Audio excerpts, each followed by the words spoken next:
What does this trip mean for Australia? This is enormously important because apart from attending the D-Day commemorations in France, this is the first time the King, since being diagnosed with cancer, has visited another country. This is a significant distance to come. The fact he's chosen Australia when there's plenty of other Commonwealth countries he could have chosen is enormously significant and shows and speaks to the fondness that he has for the country.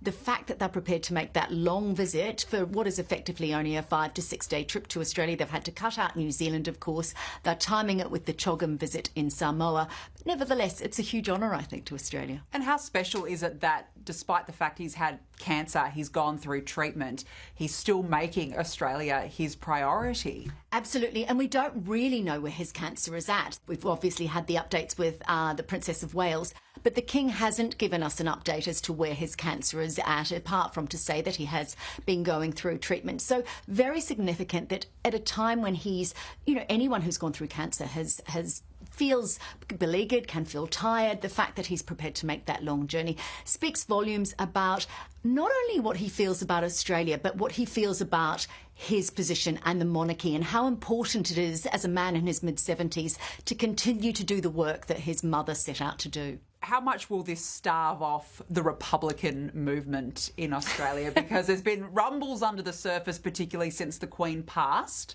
But do you think that this will put that to bed now? Well, look, even mutterings within the palace when the Queen died was that, they would suddenly start to drop countries and that people wouldn't, have that affection and loyalty that they had to the Queen. But I think that the mood on the streets, I get stopped in the supermarket all the time and asked about the royals because, it's a specialty subject for me.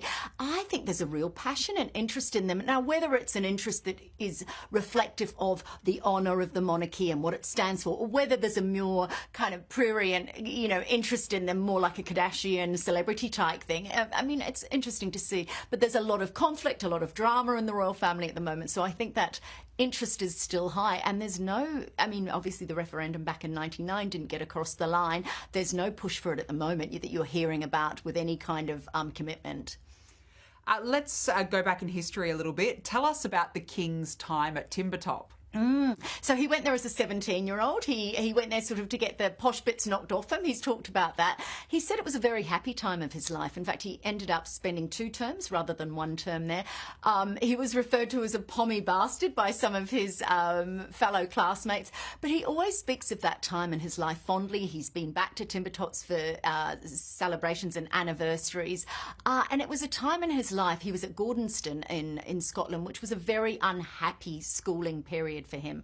So to go to this place, which we know he's always had this affection for nature, for the outdoors, for the climate, and he was really immersed in, the Australian bush, which was a beautiful time for him. Look, he said it was hard. He said there was going up hills in, a blood-stained shirt and that sort of thing. But whenever asked about it, there's a smile on his face. And, it's kind of funny that a prince, a wealthy prince, comes to Australia in the middle of the bush, in the alpine parts of Victoria. Did it rough him up a little bit? It did rough him up a little bit because, the thing about Australians is as he said, they call a spade a spade. And he talks about this anecdote about when he had to go and check on the younger boys and he walked into the room at night and it was raining, he had an umbrella and he said as he was leaving, this is the time that he was called a pommy bastard. And look, he laughs about it. He's very fond of that time. But I think what's really interesting is that all members of the royal family have an affection with those countries they went to when they were younger. If you think about William and Harry, they have a tremendous affection for Africa.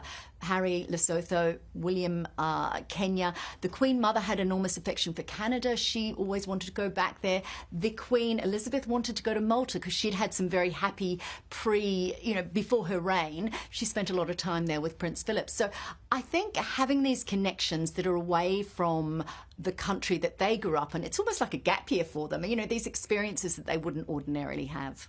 What are some of the more iconic memories of Prince Charles's time here in Australia? Well, the number one iconic memory, of course, was when he was still a bachelor and he was kissed on the beach in Cottesloe in WA. He was coming out of the water. A very pretty young model, 26-year-old model Jane Priest, ran up to him, planted a kiss on him.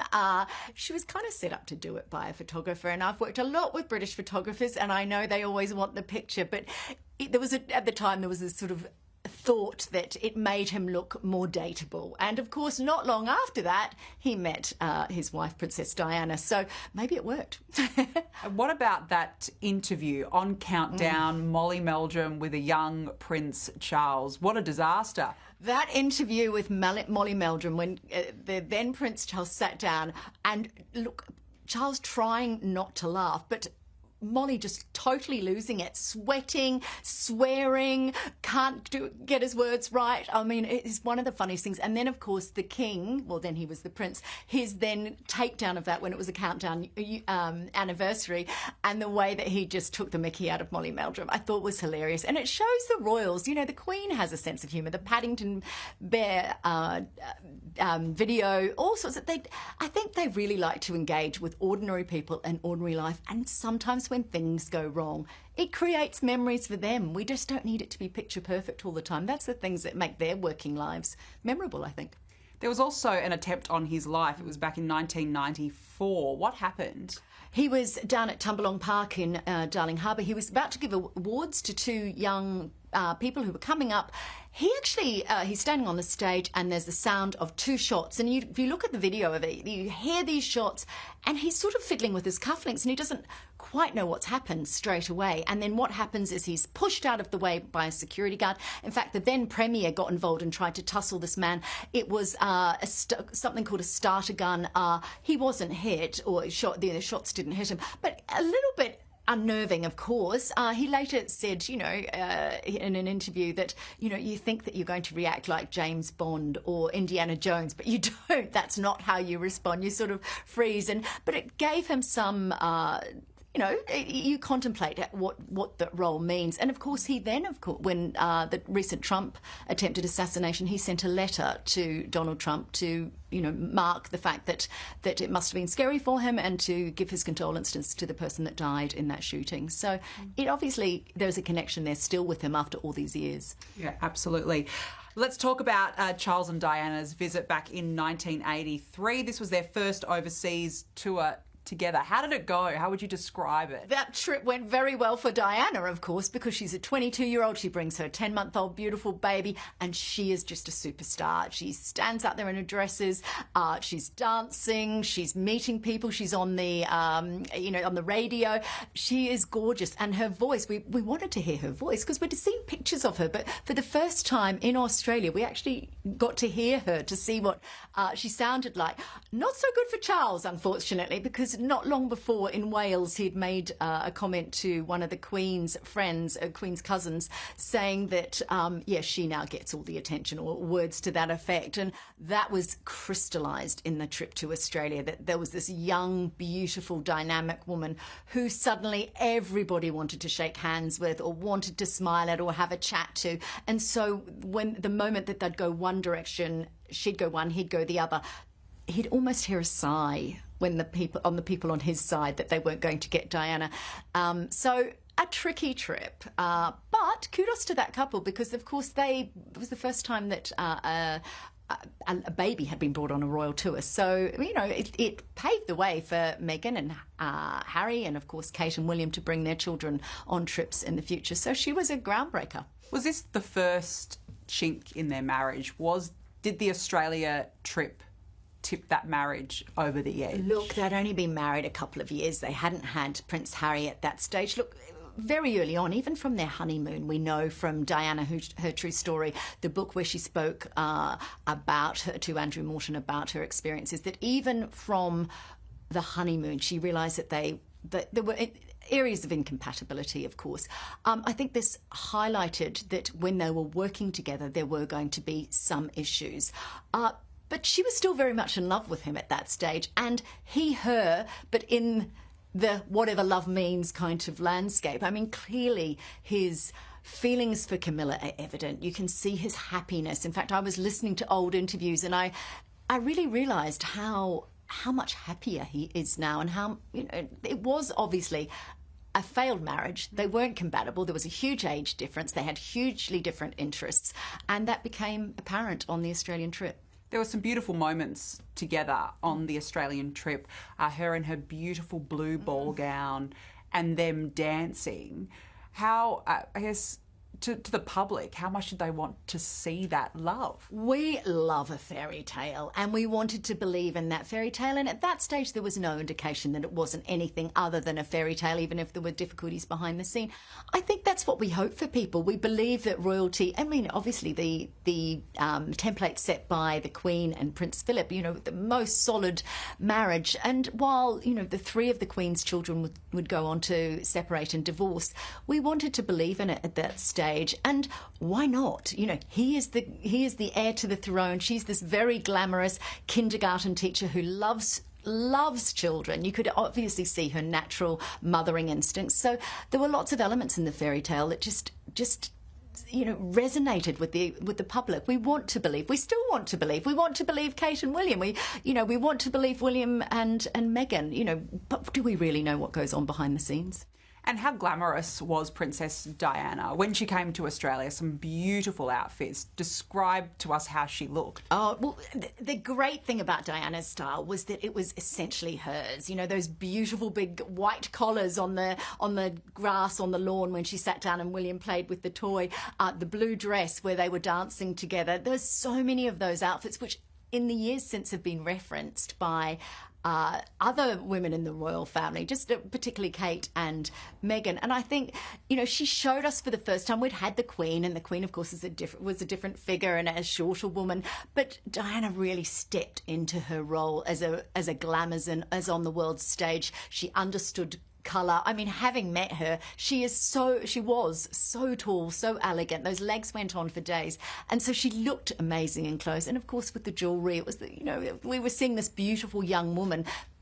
Traditionally, we'd seen older women wearing the jewellery. This was the first time that we'd seen this very, very young, glamorous princess. What about the Queen in Australia? How important was her visit back in 1954? It was the first by a British monarch to come to Australia. How significant was that moment? Hugely significant. Of course, she arrived by ship, and her father, King George, was due to come earlier than that, but then of course he died. So the fact that the trip was put off and then she eventually came, she stayed for nearly 2 months, which was an extremely long trip. She left behind Charles and Anne, who were then 5 and 3. She crossed the country on planes, trains, buses, everything on that trip. There was a little bit of a skirmish that while she was in WA, there was an outbreak of poliomyelitis, and the Premier then said, look, you need to stay on the ship and only eat that food during that time. So it wasn't uneventful. But in terms of a monarch, those days, 1954, these were the very, very first days of television. The first televised event in Australia was humongous in terms of the public's interest in what was happening, but also the significance in the Commonwealth and the Queen's role as head of the Commonwealth for us. And not all royals like Australia. Harry and Meghan. Meghan in particular, she spoke about how this tour changed everything. Why? Well, it changed everything for good and bad. It changed everything, in Harry's words, because the royal family got to see how brilliant Meghan was at the job. But from Meghan's perspective, and we've heard about this, that she sort of questioned, why are these people coming out? This is just silly. And she just couldn't actually see the role of the monarchy and what it meant. And when it was explained to her that this is the institution, this is how it works, this is how we go and we meet people and we go on walkabouts, but she couldn't quite understand it in a theoretical perspective. But in terms of doing it, remember she baked that the banana bread that she took along to, I can't remember what the event was, but she took along banana bread. She was adored. So it did change, but I think it showcased to her that her acting job, this was not her acting job. This was another role entirely, and she was part of a big institution, and she wasn't the hero of it. She was a cog in the wheel of the institution, and I think that became very clear to her quite quickly. Of course, it was a glorious time for us because we learned that she was pregnant. I met her the night of the National Geographic Awards. She looked incredible. She looked like she was made for the job, but obviously already behind the scenes there were murmurings of discontent. Why do the royals love Australia so much? Look, I think King Charles loves Australia because it's something that he doesn't have, that climate, the bush, our friendliness. He loves the multiculturalism. If you ask him about it, it's the fact that Australia is a multicultural country. And he said that one of his favourite things on one of his tours was meeting with ethnic and religious leaders. He's always had an interest, as was evident at the coronation, that he really embraces people of different ethnicities and religions. So I think for that, he sees us as this young, vibrant country. He once said that he felt like he belongs here. He sort of backtracked on that and then said, I have an enormous affection for Australia, but he's been many times. He's obviously brought Camilla. This is their fourth time to come here together. There is a tremendous affection. And for the new Queen as well, she's going to be doing some things that really resonate for her. Domestic violence issues, a literacy program event that she's going to be attending. She doesn't like the heat, though. She hates the heat. So let's hope it's not blisteringly hot days in October, and the dates that they come. What are the King's priorities now he's coming back to Australia? Look, his priorities were always the 4 Cs: climate, community, culture and Commonwealth. Now he adds a number 5 to that, and that's cancer. Since he's had cancer, it's become top of his list of things that he's interested in and curious about, and that's reflected in the itinerary. He's, of course, meeting Georgina Long and Professor Scolia, who developed the immunity drugs around melanoma. So there's a huge interest in that for him. But, of course, it's all the other things: climate, connection. The community, of course, the Commonwealth is, of course, very, very important to him. And he's always said if Australia did want to become a republic, then he would support that. He said, it's not like we have the country to make money for us. That's not what it's all about. It's the people's choice, and that democracy is at the heart of that decision. So he supports it fully. And walkabout, why have the royals decided to omit that term from their tour? Well, this was a concept that was dreamed up by the Queen Elizabeth when she first started coming to Australia. She wanted to meet the people, and of course that interaction had never happened before. So they use this phrase. They're no longer using it because it's considered insulting to Indigenous people in Australia. Of course, that is that word. So that is their word. So they're now just calling it a meeting with the community, meeting with people, instead of using that term, which is, highly respectful. Great idea. And that's the thing about Charles. He's always very interested to move the dial forward on issues that he's a very progressive man in lots of ways.